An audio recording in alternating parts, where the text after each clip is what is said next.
first two chapters is 34 and 36. 34 is hormones.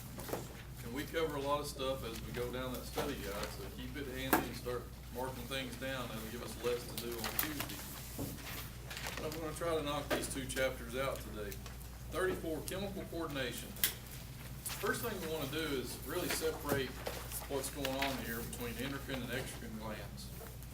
And by definition, an endocrine gland is one that secretes directly into the bloodstream. An exocrine gland, did you lose your pencil? Yeah. Okay, he's going. Okay. An exocrine gland secretes through ducts to wherever it's going.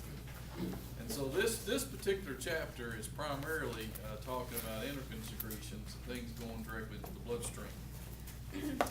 So that's where we're going to spend our time in this chapter. On 757, it points out something that we probably should emphasize, that our systems as a whole works off negative feedback. It's kind of like the thermostat over there. I'm not sure this one works real good because it's freezing one day and hot the next, but our systems work off negative feedback in that if it gets too hot, then we try to cool it down. If it gets too cool, we try to warm it up and stay at an even keel somewhere along the line. Blood pH is supposed to be 7.4.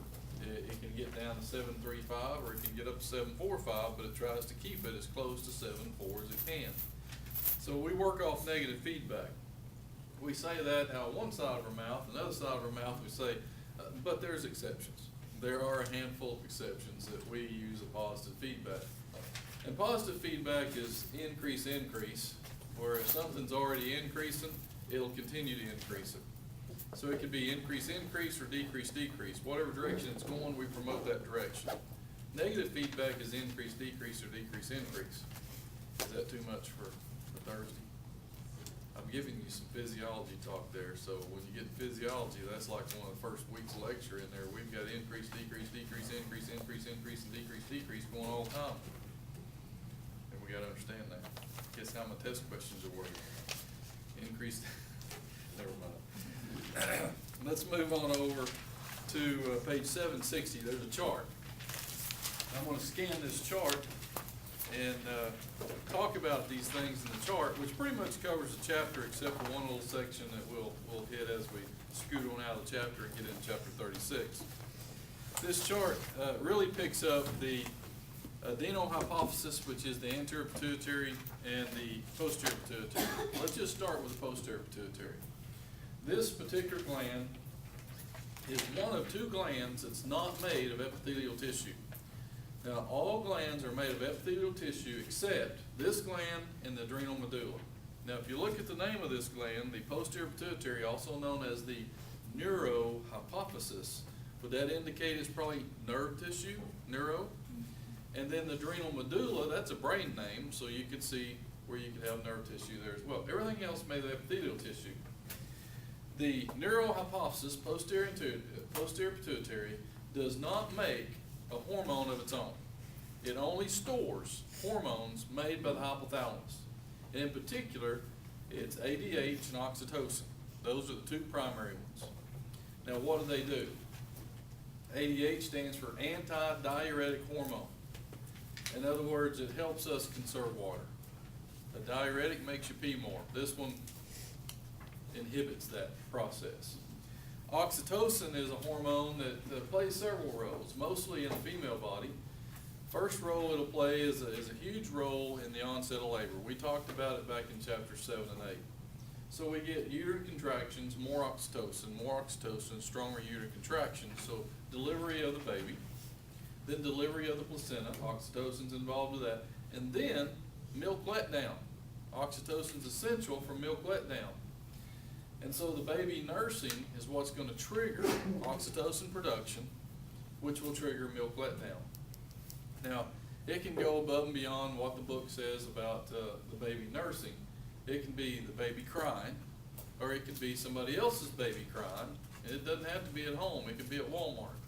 So, yeah, Walmart does that on purpose so they can sell you all kinds of stuff to cover it up real fast.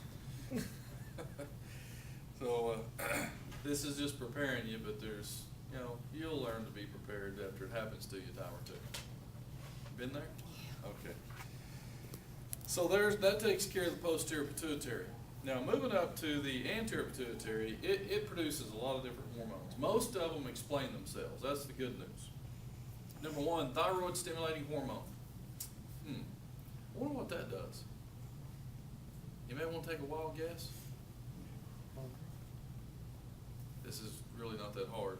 Stimulates the thyroid. Thank you very much. I'm thinking, oh, are we this? I give you one day off and we've totally lost every brain cell we've developed this semester. We stimulate the thyroid. The thyroid produces metabolic hormones.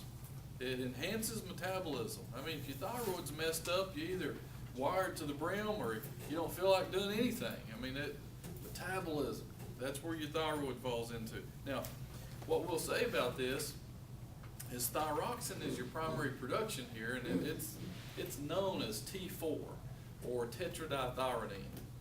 And this is an inactive form. When this is released, it travels to where it needs to become activated. If it activated everything it come in contact to, our whole system would just be nuts. So it goes to where it needs to go, it enters the cell and becomes T3, tridithyronine, and that's the active form. So you have inactive T4, thyroxine, and the active T3. So again, one other unique thing about this is that the thyroid is the only gland of the body that actually requires iodine. And so makes it really unique. With lacking iodine, you ever heard of a goiter? They have a picture of it later in this chapter. If your thyroid's told to produce thyroxine, and it thinks it is, but it's not because it's lacking iodine, it's got to have an iodine component, then your thyroid may grow to get bigger. So you've got this huge knot under your neck called a goiter. Some of them's not real huge. The picture they have in here is, but some of them you have to palpate and say, oh, well, that's bigger than it should be. But a goiter is an overactive thyroid. And it can be caused by various things. There's different kinds of goiters, but this particular goiter we're talking about is iodine deficient goiter. You add iodine to your diet, it fixes the problem, which is not a common thing around here to be iodine deficient because of all the salt we eat. Most of the salt we eat is iodized. And that's the reason we iodize salt, to fix goiter problems. So, we'll get to a little bit more of that as we get into the chapter. The next one talked about anterior pituitary is follicle stimulating hormone. I wonder what that does. Anybody want to go out on a limb here? Stimulates the follicles. Very good. Stimulates follicles to develop in females. In males, it works with testosterone to start spermatogenesis. Now, there's some skepticism in males just how much we need, but we do know we need some at puberty to trigger spermatogenesis. And then beyond that, we don't know if we even need any at all once spermatogenesis fires off. So they come up with another hormone out there called inhibin, which inhibin actually inhibits follicle stimulating hormone and promotes or does not inhibit luteinizing hormone, which we need luteinizing hormone to act upon the Leydig cells to give us testosterone, and that may continue the process of spermatogenesis. Who knows? Inhibin, I don't think is even mentioned in this text, but it is in physiology. Okay, then we go to the next one called luteinizing hormone. Now, if there was one that doesn't self-explain itself, it would be this one. Luteinizing hormone really doesn't tell me a whole lot, except if you know where it came from, where the term came from. It comes from what's called the corpus luteum. Corpus luteum is scar tissue left on the ovary after an egg is ovulated.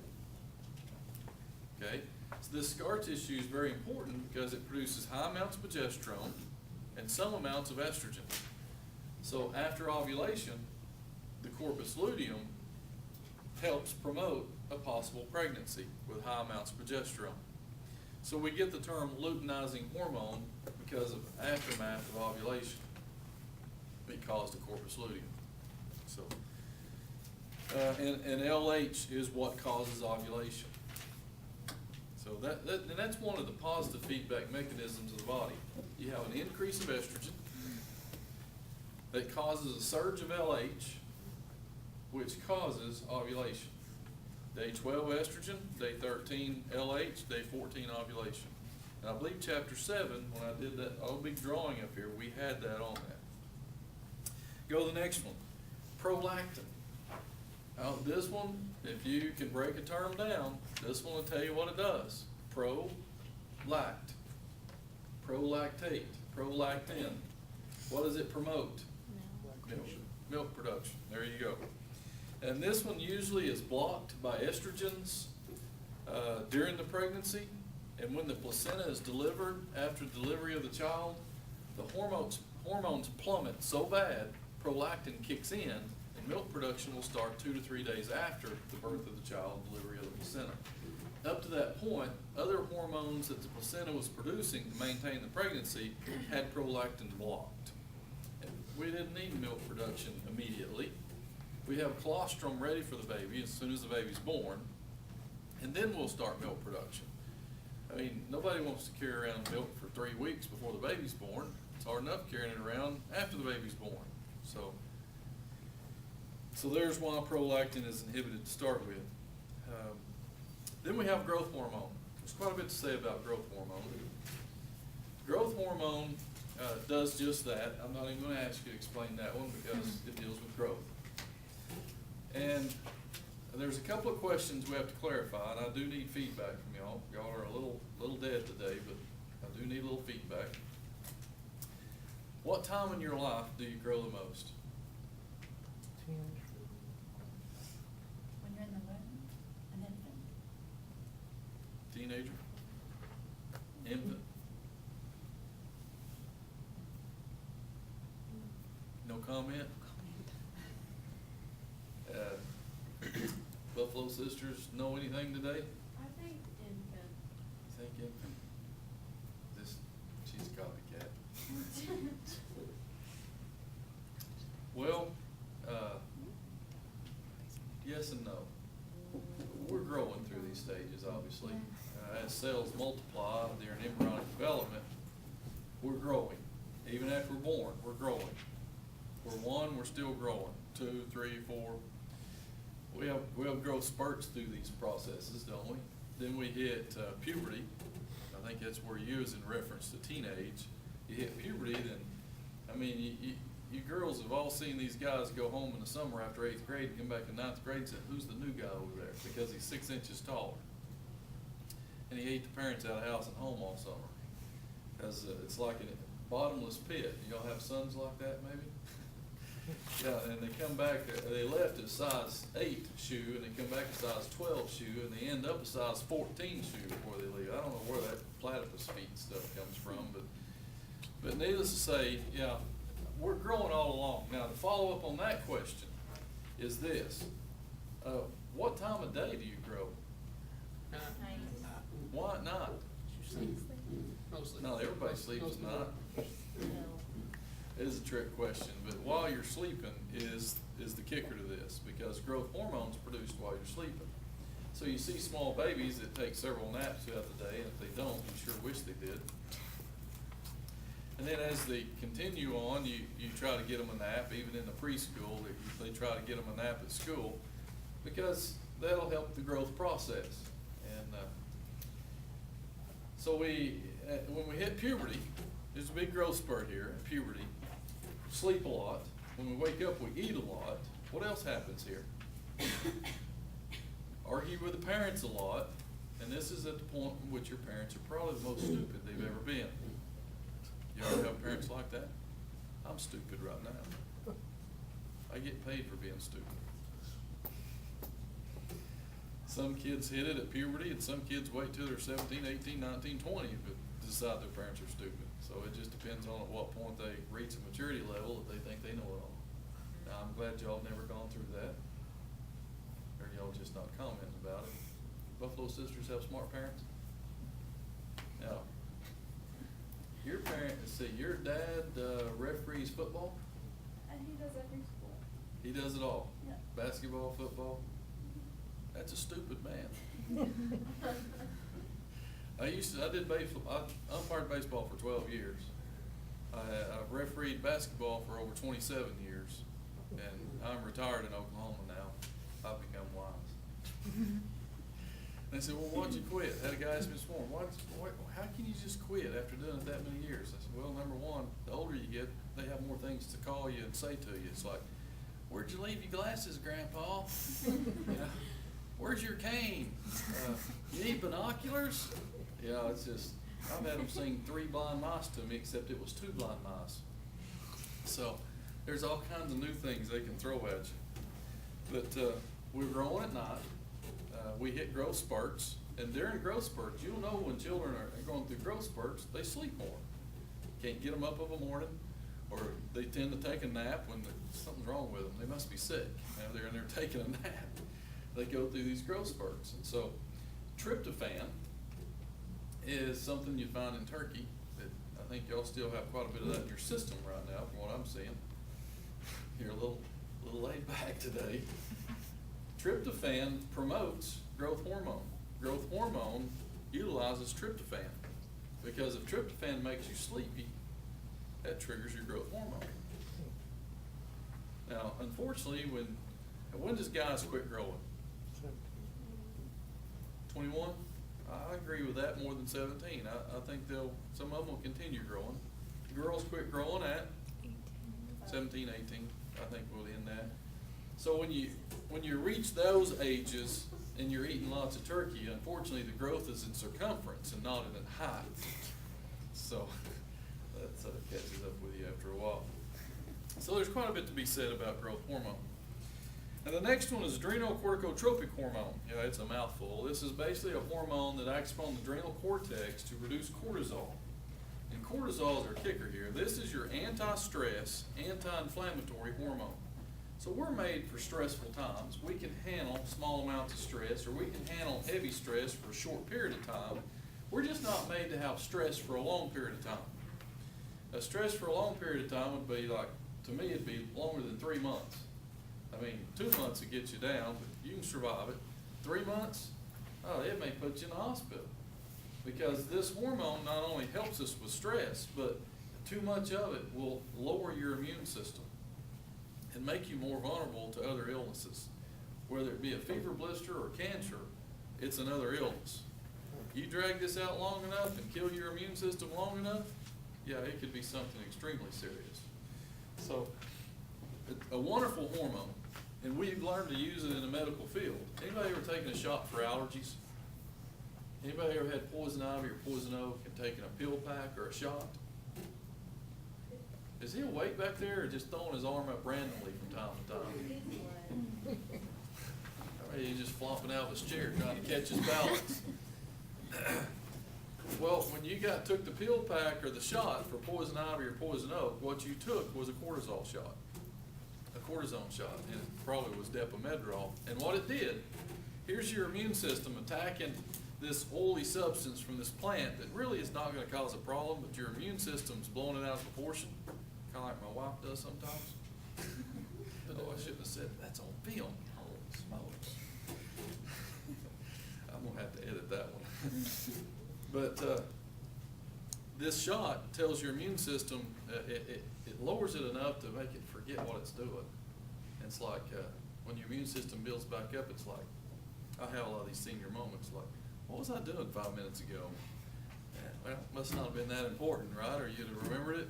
And then the poison ivy goes away, and here we go again. The next thing you do is go get some more poison ivy. You have to go back and get another shot because it's only temporary. It's a temporary relief. So there's where that plays a role. Melanocyte stimulating hormone in the intermediate lobe obviously deals with skin pigment. Not going to talk much about that. So from there, let's flip through the chapter and pick out a couple of things I want to talk about. On 762, I want to look at the pineal gland. The pineal gland is not listed in that chart. They just did both anterior and posterior pituitaries. The pineal gland is quite a unique gland. And back in the early 90s, they started doing a lot of research about the pineal gland because we really didn't know that much about melatonin. And now we think we know quite a bit about melatonin, and we probably really still don't know that much, but you can find melatonin pills on the market as a sleep aid. Now, we don't know how much you can take. It'll tell you on the bottle, we recommend this amount, but it could vary per person because we're not sure how much you should take. But too much melatonin can cause depression.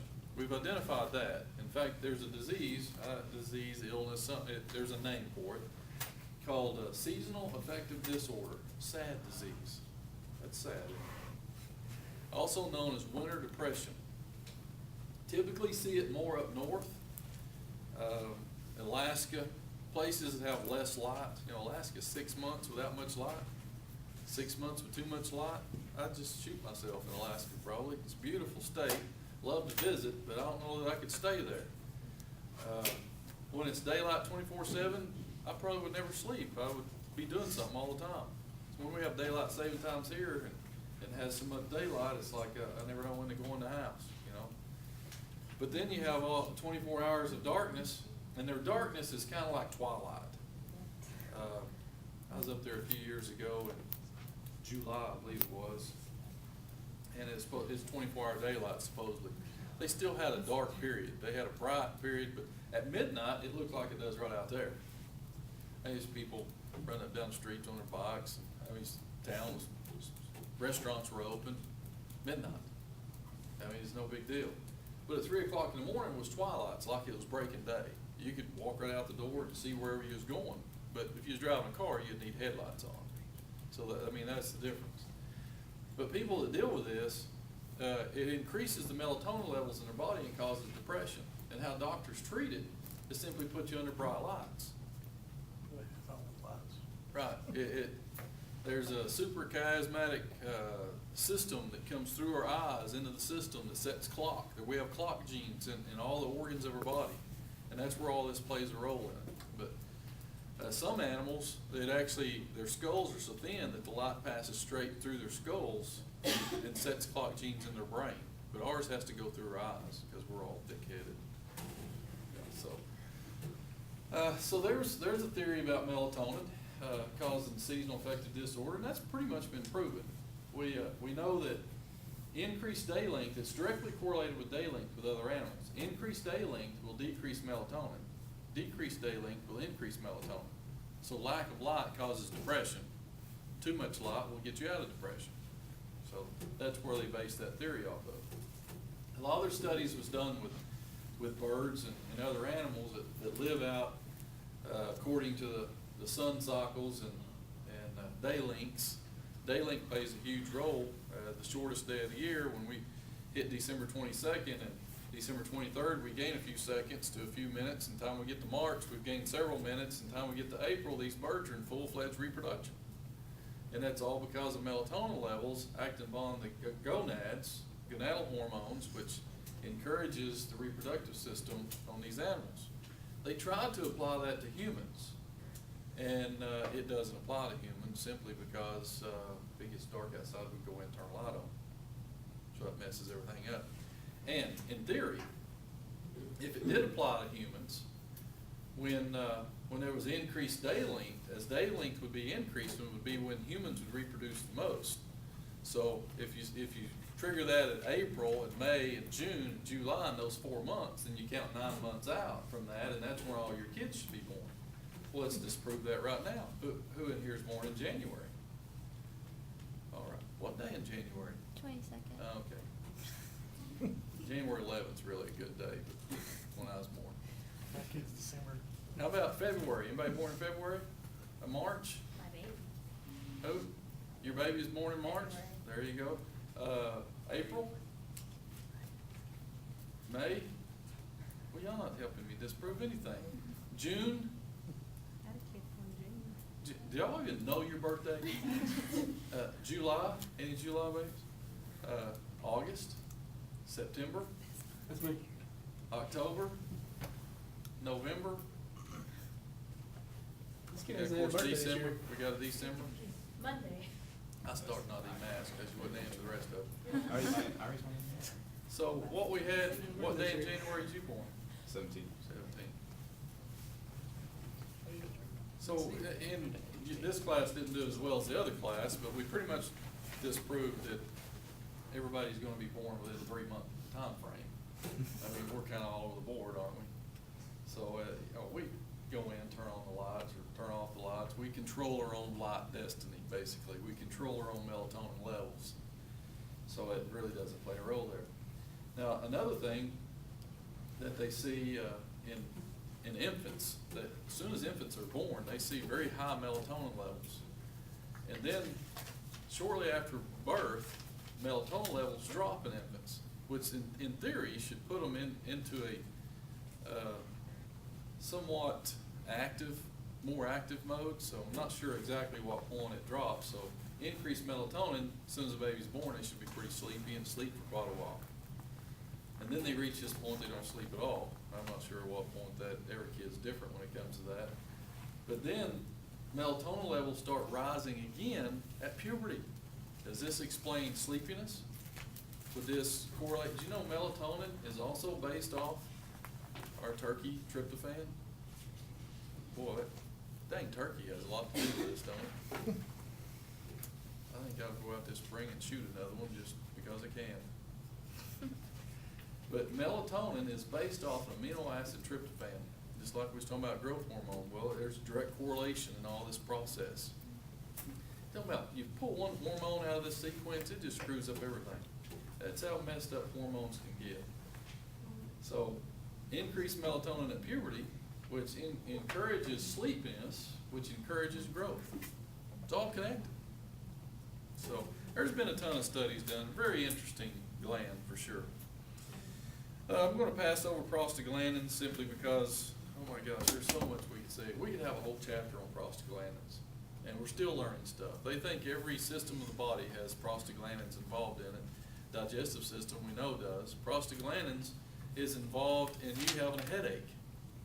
So you take ibuprofen or any of those anti-headache drugs, and what they do is block prostaglandins. We also need prostaglandins to be produced to tell our stomach to line itself. We're fixing to throw some food in there. So the stomach will produce mucus that protects the acid in the stomach from eating the stomach wall.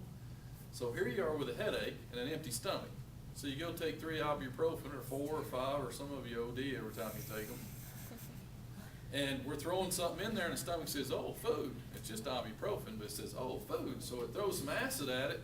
And you block the prostaglandin for your headache, but you also block the prostaglandin that told your stomach to produce a protection. So does ibuprofen, if you take enough of it, can it irritate your stomach?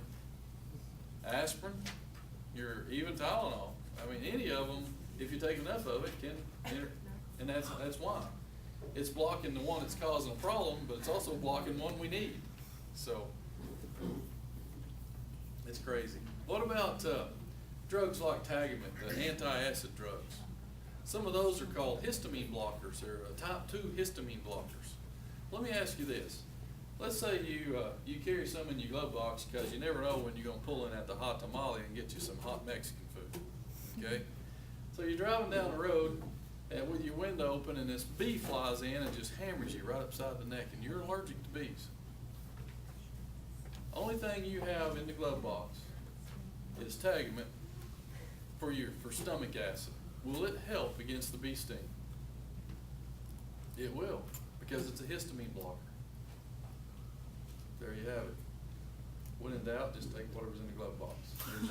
There's your theory. And if you don't have Pepto-Bismol in there, you need to get some anyway. So it'll cure anything. If you won't cure it inside, you just pour it on it. It'll coat it somehow. All right, the thyroid hormones we talked about, T3, T4, and iodine, so we got that covered. Look on 764. On 764, they talk about a cretin. Now, I'll have a test question on there, maybe a couple. One of them is going to be about a cretin, and one of them is going to be about a dwarf. And they're similar. A cretin is a mentally retarded dwarf. That's not that funny. And that's lack of thyroid hormone. That's lack of thyroxine. Their studies show that if this problem is identified very early after birth and they are supplemented with thyroxine, that this does not have to be a mentally retarded dwarf. We can have a normal person, but we have to diagnose it and treat it early. And how early? The nervous system continues to develop 6 months to a year after you're born. We've got to identify it under the first month or two of being born to get this out there. And the research went on to say, if it is treated according to IQ tests, kids have turned back to normal. And that was a IQ test given to them at either 4 or 5 years old. And they were given thyroxine through that first year of life. The nervous system went ahead and finished itself instead of stopping. Okay? Now, just the dwarf is lack of growth hormone. Now, that's an easy one to remember, right? Now, this is not a genetic dwarf. A genetic dwarf, I don't care, you can give them growth hormone all day long and it's not gonna make them grow into, they're genetically dwarfs. They don't like to be called that, the small people. They have other terminology they'd rather be called, but in science, we're pretty blunt. So genetic dwarfs, there's nothing you can do. They're genetically gonna be that way. And 2 genetic dwarfs can produce a tall person. And I always thought that was kinda unique, but they can have normal children. So, a cretin, lack of thyroxine. That's a mentally retarded dwarf. Growth hormone, lack of it, then you have your regular dwarf. Again, if they're given growth hormone, they'll start growing again. Diagnosis is important. All right, 764, the 765 is a picture of the goiter, lady with the goiter, and they go on and talk about this, and they talk about over-secretion of thyroid hormone accelerates body processes by up to 50%, causing irritability, nervousness, fast heart rate, intolerance of warm environments, and loss of body weight. Loss of body weight despite increased appetite. Under-secretion of thyroid hormone slows metabolic activities. So you're either wired up or you have no energy at all. And that's where you're at. Everything's lethargic if you don't have enough of it. Cold adapted mammals have harder appetites and eat more food in winter than in summer. Does that mean they gain more weight? No. You eat more because we need it for the energy to maintain body temperature. Now in our case, we go in, turn the heat up in the house, we still eat more and we gain weight in the wintertime. We tend to gain more weight in the wintertime and lose more weight in the summer. As in the summer, you're more active because there's more daylight and warmth outside, so you're outside doing something. Wintertime, it gets dark just stinking early now. I absolutely hate it. I hate it getting dark at 5:30. So you go in the house and say, it's just 5:30. So, well, I'll get something to eat. And you watch 14 McDonald's commercials or whatever on there. Well, that looks good. I think I'll make some French fries. Yeah, that's real healthy. So you eat right up when you go to bed. So you wake up fat the next day. We just eat too much. You're a winter man, aren't you? You're just building insulation. It's gonna be a rough winter. They say all those persimmons are full of spoons this year. Have you heard that? You know what I'm talking about? I ain't seen one that has spoon yet. Have you not? Everyone I've dug into is all spoons. All knives, well, we'll need that to cut the ice off the ponds. That's as bad as a spoon. Yeah, anybody not know what we're talking about? Okay. This is a life's lesson. It's a folklore, I don't know, almanac something. But if you take and break into a persimmon seed, inside the seed, there'll be different shapes of figures in there. And if those shapes are spoon-like, then it says we're gonna have a bad winter because you need spoons to shovel snow. If it's fork-like, not so bad. Knives, who knows? Flip a coin. But it's just folklore that's out there. We need a bad winter. Do what? We need a bad winter. Yeah. I don't know, but my cows say they don't need a bad winter. The ants do. My pocketbook to feed the cows says we sure don't need a bad winter, so. Ants learn to survive no matter what. Bless them, though. Maybe, maybe not. They just get in a higher reproductive mode. You All need right. to find something that'll kill ants. Do what? So you need to find something that'll kill ants. If y'all come up with something, you wouldn't have to mess with this class anymore. You could just name your price. Guaranteed. You know, OSU was doing a lot of study on fire ants. They was doing a ton of study on fire ants. And they thought they knew everything there was to know about it until the ice storm hit, and they never considered temperature. Screwed up all their studies, just threw them in the trash. Didn't. Everything that they had done was blasted by the cold temperatures. And, Sounds like a well, next time we do this, let's throw in temperature. All right, let's look now at parathyroids, just briefly. Parathyroid glands, and I have a test question about this as a reason. In fact, there's on a study guide somewhere. Parathyroid gland's purpose is to control calcium.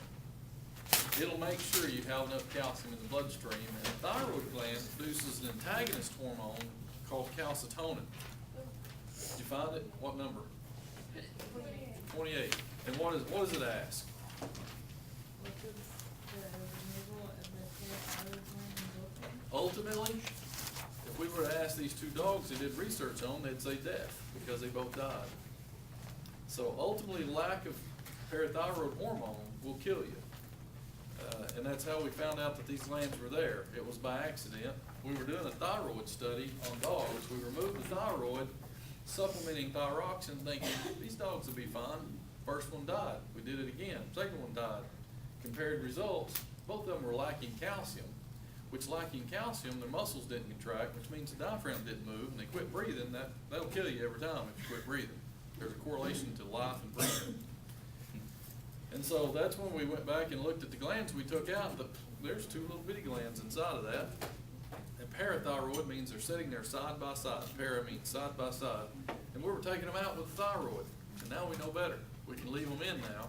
And they control calcium. They regulate calcium levels in the bloodstream. So on the test, death is what's going to occur if we don't get this under control. If we remove the parathyroids unknowingly, or we're not controlling calcium, death will occur. All right, moving on over now. There's calcitonin, top 766. Hormones, adrenal cortex. This is the cortisol. We've already talked about that, and poison ivy, and lowering your immune system. Now there is another cortisol called mineral corticoid, and that's called aldosterone. We talk a lot about this in physiology because I think it's in at least 3 different chapters, maybe 4, because it's so associated to so many things. But aldosterone is a hormone that is produced in 1 of 2 situations. If you're thirsty and dehydrated, it'll be produced because it'll help you conserve water. Or if you have too much potassium. What it does is cause reabsorption of sodium and excretion of potassium. Too much potassium will kill you. Not enough potassium will kill you. Now, too much potassium, your heart will stop in systole in a contracted state.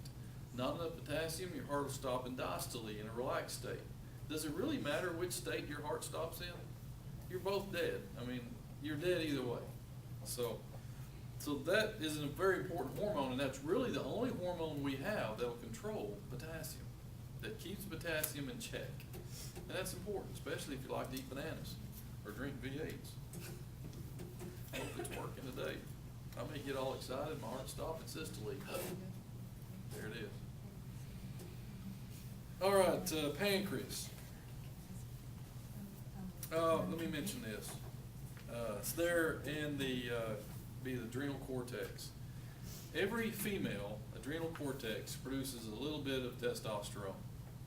Every male adrenal cortex produces a little bit of estrogen. That would be the feminine side of us.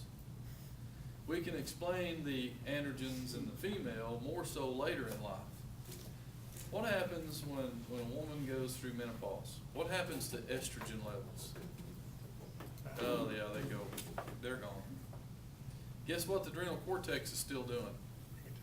It's making testosterone. So no, we don't have the bearded circus lady, but we have grandma with a few whiskers.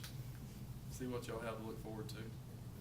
Those beautiful faces you're packing today may sprout a whisker one of these days. And you see grandma in there says, "Dad, blame another whisker." She just snatches it right off her chin. But there are some freak situations where androgens get a little carried away, and you do have the bearded circus lady, and that's not normal by any means. But grandma with a few whiskers, that's normal. It's not what you want to hear, but that's normal. Oh, don't worry, by that time your husband's probably already dead and gone, so. We're not going to outlive you anyway. 767. I will say this, I was going to a funeral Tuesday's reason I wasn't here. I went to a funeral, and the man was 86 years old. This is what was impressive. He'd been married 64 years, and his wife's still alive. So that's impressive in today's time. 64 years, raised 7 boys and a girl on a teacher's salary. The man was good with money is all I can say. And as the children, we didn't know he was poor. We always had what we needed. Now we may carry a fishing line in our pocket and catch a grasshopper, and we may have to eat that fish for supper, but we thought that was normal. That's pretty good when you grow up not knowing you're poor, when you're as poor as dirt. So, moving on to the pancreas. Islets of Langerhans here. This is the endocrine portion of the pancreas. Now there is an exocrine portion, which you probably asked. There were some questions in that pig lab about the exocrine portion of the pancreas, was there not? Did you figure out what the name of the cells were? No, that's what I was just looking for. Here they are. Oh, hold on. Now it sounds worse than what it is. Okay. It's ACINI, acinine cells. There they are. Is that the cells that are part of the endocrine system No. or the digestive system? That's digestive. Digestive system is gonna be your exocrine portion of this. The endocrine portion is your alpha and beta cells producing insulin and glucagon. So it's just alpha and beta? Alpha and beta cells, yeah, or both of them together is called the islets of Langerhans. I'll go with alpha. Okay. And islets of Langerhans on page 767 there, if you have your book open, you can see it. And it goes on to tell you that insulin's produced by the beta cells and glucagon's produced by the alpha cells. And of course, insulin takes up blood glucose, glucagon puts glucose out into the bloodstream. 768, they mentioned diabetes. Diabetes type 1 requires an insulin shot. Your body's not producing enough insulin, so you have to supplement insulin so your cells know to take up extra glucose. Type 2 diabetes, which used to be just considered juvenile diabetes, but we're seeing it in all ages now. It can be controlled by diet and exercise and change of lifestyle. It's a really different kind. It's an insensitivity to insulin, but it can reach a point if you don't take care of it otherwise that you have to take insulin shots. But the type 2 does not technically lead into type 1 if you get real technical about it. You don't want either one of them. Let's put it that way. Then we have growth hormone, which we've already talked about a lot, and then we end up the chapter with a hormone that we're kind of skeptical about. And I'm sure some of y'all may argue the fact that this even exists. It's a hormone called leptin. And leptin is produced by your fat cells, and its purpose is to inhibit hunger. So in theory, if you just read what it says, then you'd think, well, the more fat cells I have, the more leptin I'm producing, I shouldn't eat as much, and I should eventually lose weight. I'd be normal like everybody else. That's bogus, isn't it? If we followed it like that, see, somebody's lying through their teeth. And there's no way this is happening, or my fat cells are non-functional, they're just hanging on. Well, here's the kicker. For leptin to be produced, you have to burn a fat cell. Oh, holy smokes, we've got to exercise. Hold on. That requires energy. So we burn the fat cell for energy, leptin's produced, you're not as hungry. Now, if you go out and exercise, strenuously exercise, you play a basketball game, and I hope you wake up after a while so you don't get hit upside the head with a basketball. Are you hungry immediately after the game? I mean, as soon as you walk off the court, you're still sweating profusely. Is food on your mind? Now, an hour or two later, maybe, as you wind down. But see, you've burned leptin out there exercising. You're not hungry. As that wears down, then you become hungry again. So it's a matter of burning fat to reduce your hunger. It's a wonderful thought, but it's just a horrible problem to have to deal with, because who wants to go, we want to burn fat. To me, it'd be easier to just set it afire, burn it that way. Something will do a little pain. But that finishes that chapter. Takes us over to chapter 36. I'm gonna get this done by, what time you have to leave, 12:30? Yes. What time you have to leave? I don't know if I get it done by then, but I'll knock it out by 12:30. Starting on the first page, there's a term on the first page I want to point out called ethology. ethology. I'm just gonna hit a few terms in the first part of this, and the last part of this chapter basically tells some routine and tells some stories. But ethology is to describe the behavior of an animal in its natural habitat. So we've observed an animal in natural habitat, and we can document how this animal behaves there. That's the study of ethology. Down at the bottom is sociobiology. That's an ethological study of social behavior, of how animals socialize. And they're gonna talk about benefits and, what's the good and the bads of socialism in animals. Look on page 789, another term called innate. Innate is inherited behavior. And you're getting real simple about inherited behavior, and each species will have a little specific inheritance on their behavior because of the species, but all of us have instinctive behaviors. We know we have to eat, drink, sleep, and reproduce to continue the species. We're born with that instinct. That's innate. That's innate behavior. Now we're moving on over to 791. In the right-hand corner, bottom right-hand corner, 791 on imprinting. Imprinting is a case where if let's take a gosling or a duckling, they're ready to follow mom away from the nest. And once they follow mom away from the nest a certain amount of time, that's it. They don't follow anything else. We're imprinted on mom. We're focused.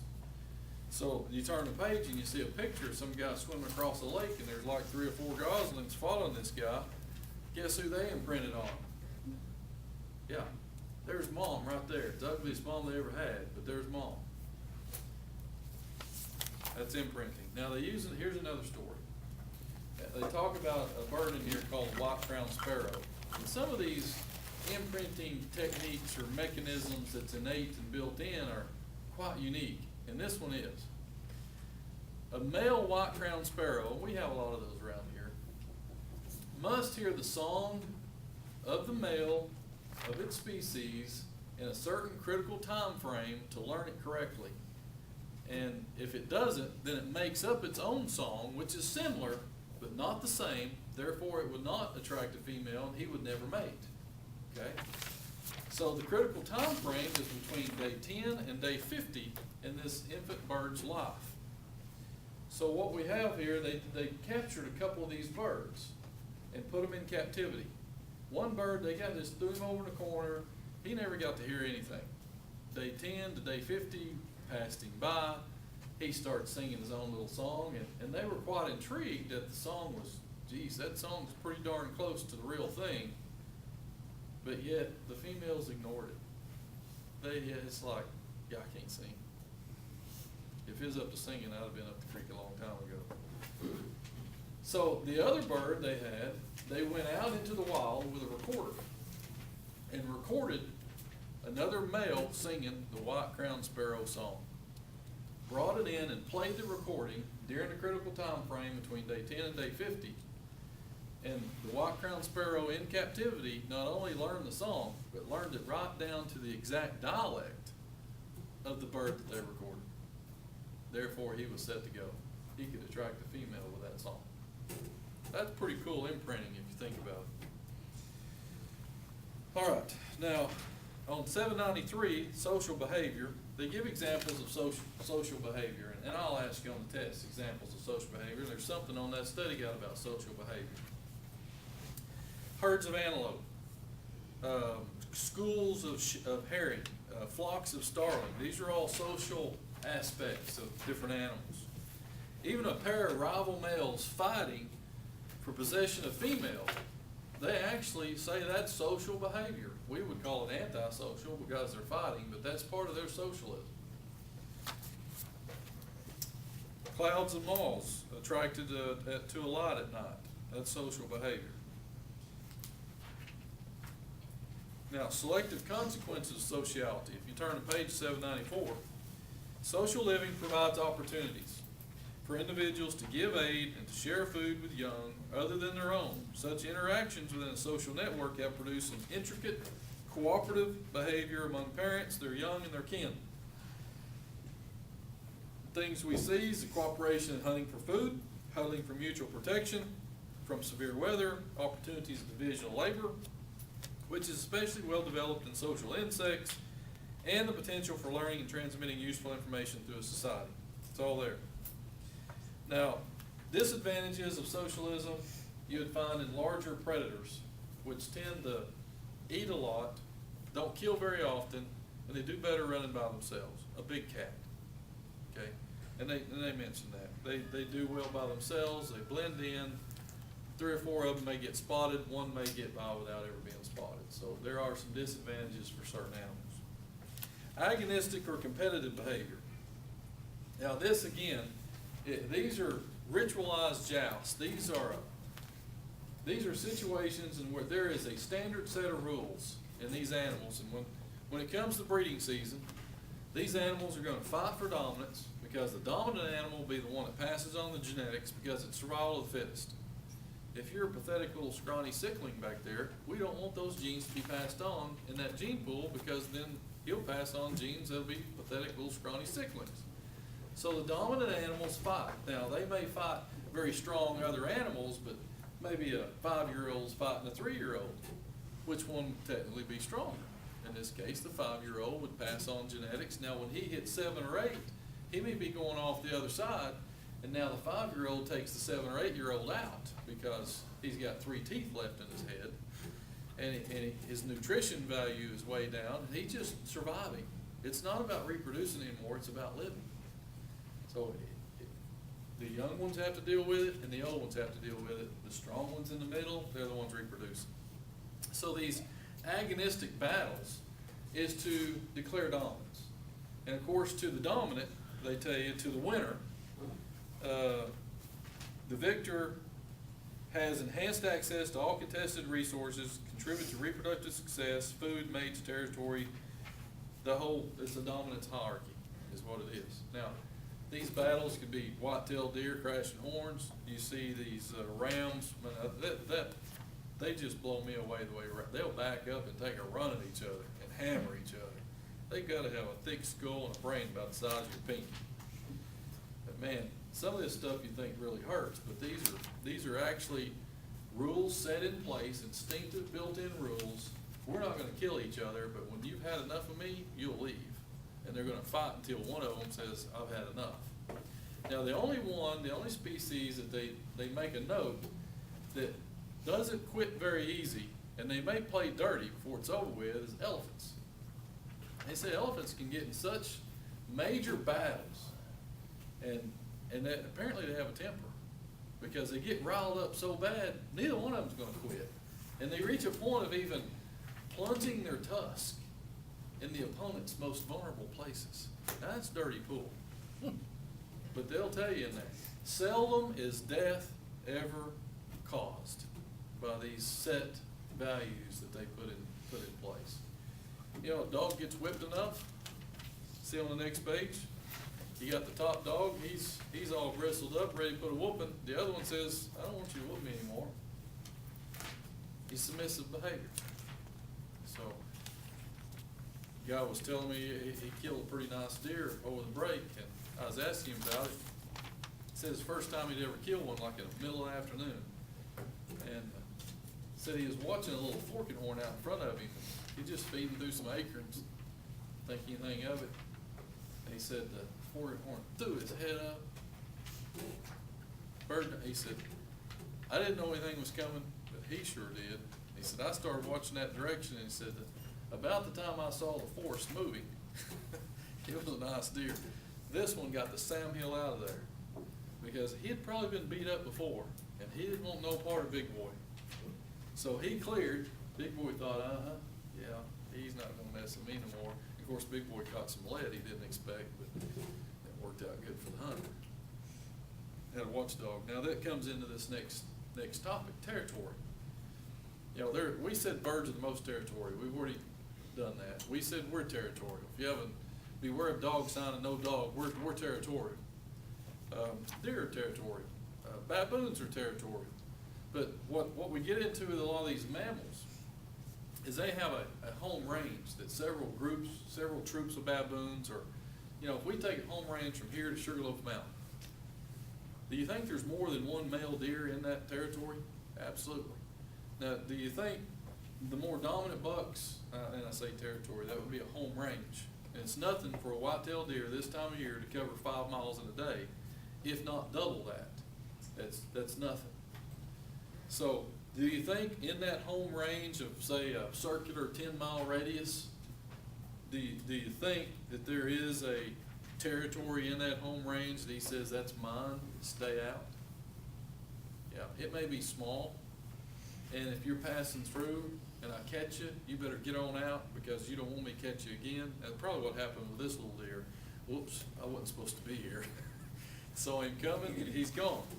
So you have a home range within, or you have a territory within a home range. And they mention in here, troops of baboons, they intermingle out in the home range, but within the home range, each troop of baboons has their own little territory that the others respect and don't cross into.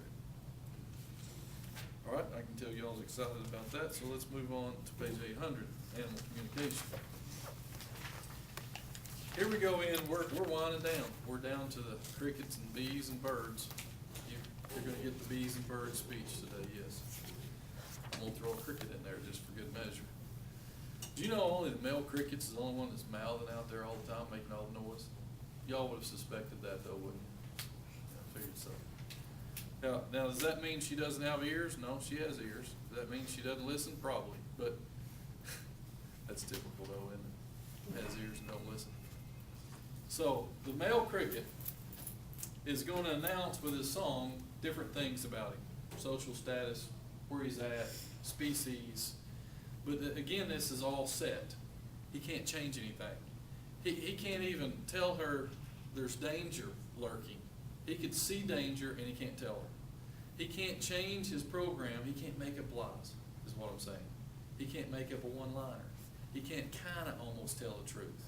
It's all set in a program, and some things he would like to say, he can't. That's pretty cool, really, if you think about it.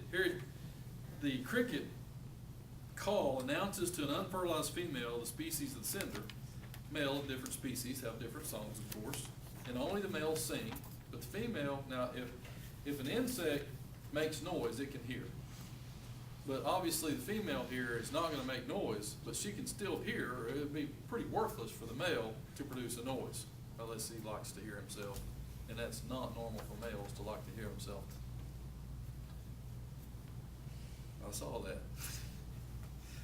So here, the information is crucial to a female and accomplishes a biological function.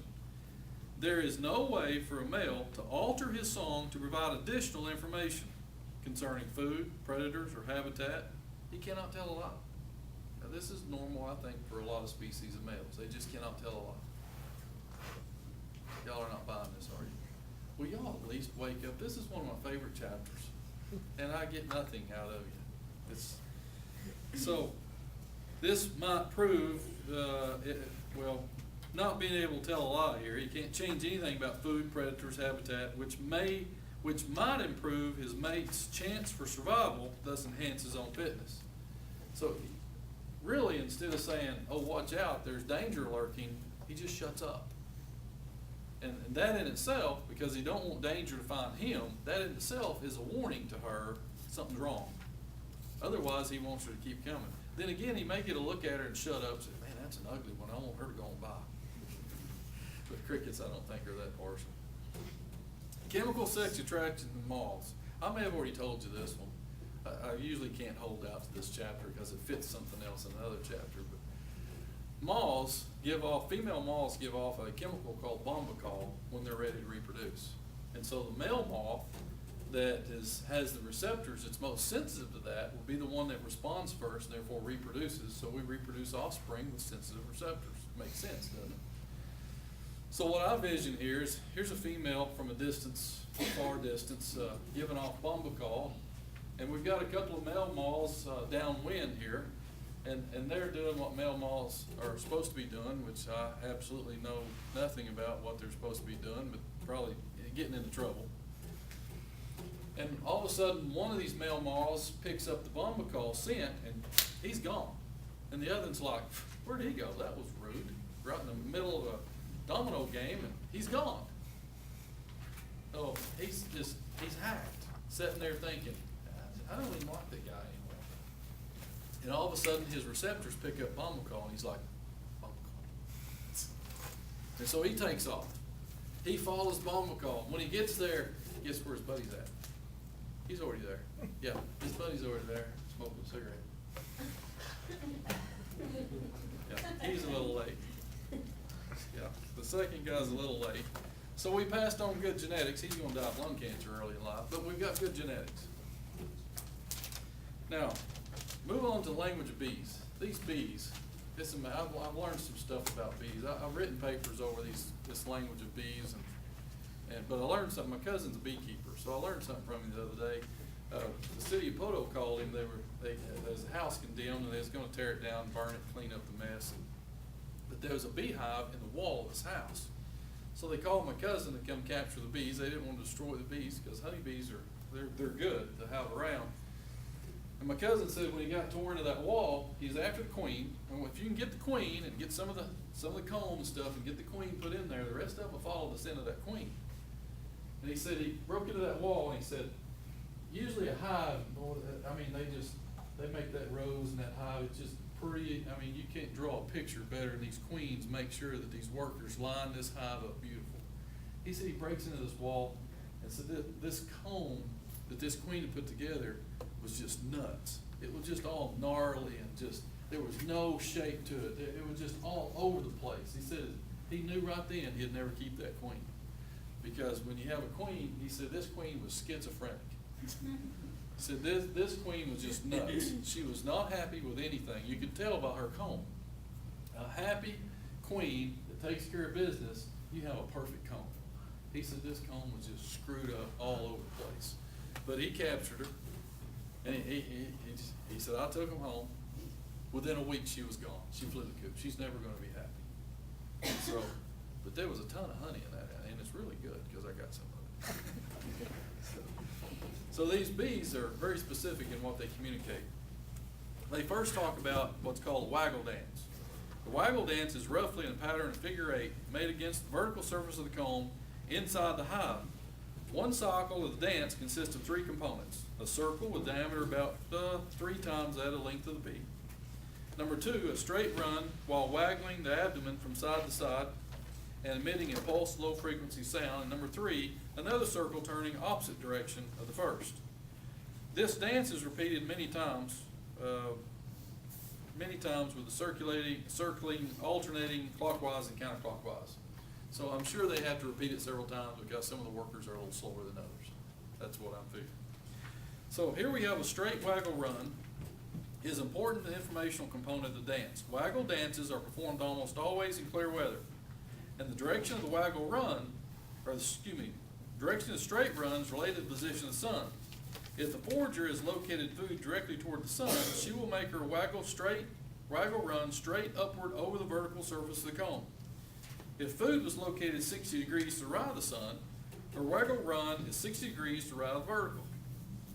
So we see the waggle points in the same angle at which the food is relative to the sun. Now there's some serious mathematics going on in this if you put a thought to it. You're going to miss my best story, by the way. Distance of the food source is also coded in the bees' dances. If food's close to the hive, less than 50 meters, the forager employs a simple round dance. It's like goes around, tells them get out there and find something. It's right there. Now, that's simple. But if food sources are further away, and round dances become waggle dances, which provide both distance and directional information. The tempo of the waggle dance is related inversely to the food's distance. If the food is 100 meters away, each figure of 8 lasts about 1.25 seconds. If 1,000 meters away, it lasts 3 seconds.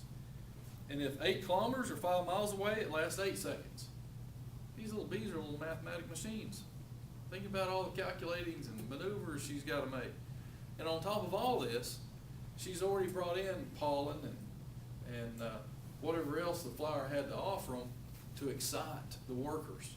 So some of them just hanging around and getting even more excited. So she has to repeat herself several times for the slow one saying, what are you doing? But then they figure it out. She finally kicks them out and tells them to go get some. So if food is plentiful, they may not dance at all. It's like, go do something. No partying today. If food is scarce, the dancing's intense because we have to be very precise of where that food is. And if we miss it, that's life or death. So that's how precise they are. Then the last thing in this chapter is communication by displays. And the story here on 802 is about a pair of birds that mate for life. And there's a lot of birds that do, but these birds may not actually spend the year together, but they always show back up at the nest site every year, build their nest and lay their eggs and rear their young. And this kind of bird that they're talking about here is called a blue-footed booby. And there is such a thing as a blue-footed booby. These birds do exist. So in this scenario, what happens, and they have rituals they go through, it's just unbelievable. They don't change anything.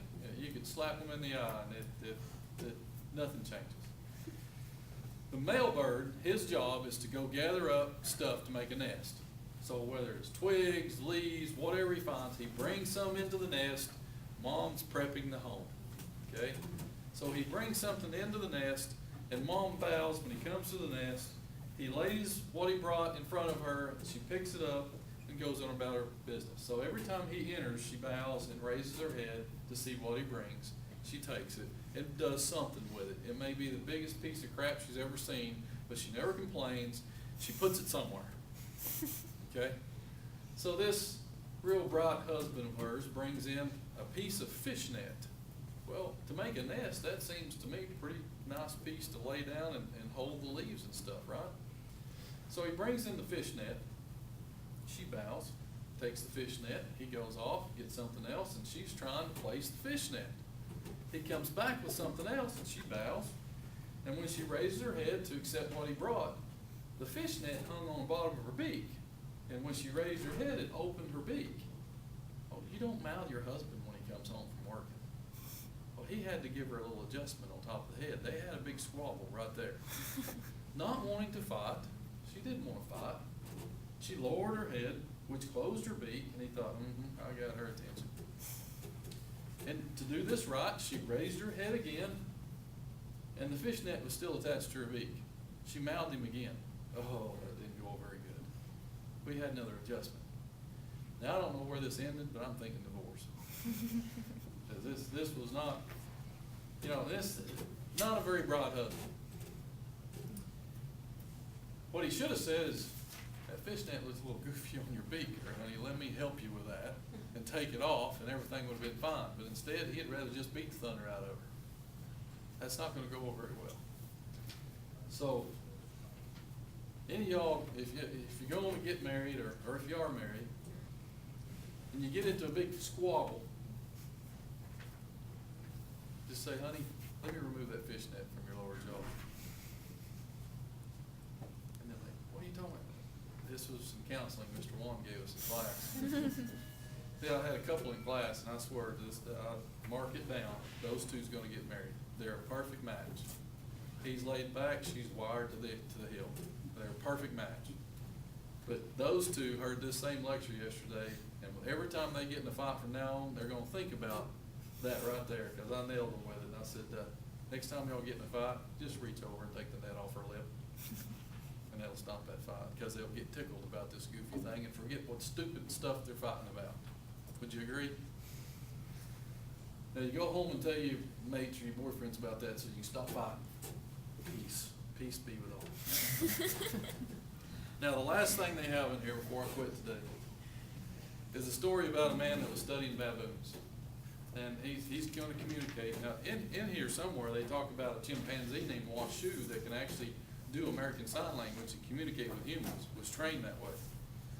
Well, this is the case where the guy was studying this troop of baboons, and he had studied for so long, the juvenile baboons was used to him. He was like part of the force sitting there all the time. It was nothing for them to climb across him and across his legs and pester him and aggravate him, and he never thought anything of it. Except this particular day, one of them snuck up on him. He didn't realize the baboon was behind him. Snuck up behind him and grabbed his binoculars, and these were high-dollar binoculars. And instinct, the guy grabs them back. Bad move. Because it's like taking candy away from a baby. As soon as he grabbed the binoculars back from this little juvenile baboon, he screamed like somebody was killing him. Well, in a troop of baboons, you have several daddy baboons, and of course several females, and then the troops raise them as one big family. So if one juvenile is screaming, all the daddies are pissed. So this guy hears this screaming baboon thinking, oh my gosh, and he looks up and here comes the daddy baboons. We've got teeth showing. He knows he's in serious trouble. But since he had studied them for so long, he knew some of their gestures. And he knew that if teeth showing, he's in trouble. But he also knew when one baboon would look at another and smack their lips, that it meant things were okay. He knew right now, at this point, he knew he could not outrun him to the truck. So he started smacking his lips out. And he is smacking his lips as hard and fast as he could ever smack lips. Well, he was gradually moving toward the truck, but he was facing them so they could see him smacking lips. And the closer they got, they could see him smacking lips, and they started slowing down to the point it's like, he's saying everything's okay. Juveniles quit screaming now. What are we chasing this guy for anyway? And he gets in his truck and leaves. Pretty cool, huh? So we communicated with our closest cousins, the baboons. How about that? Now you've learned stuff that will save your life when you're in the bush of Africa. Chasing baboons, juveniles. Just don't let them get your binoculars. If y'all were any more exciting today, I just couldn't stand it. That finishes me off. We're gonna have 3 presentations, yes, on Tuesday in review, and we'll be done with this class. Any questions? Let's go up to lab and dissect the pig.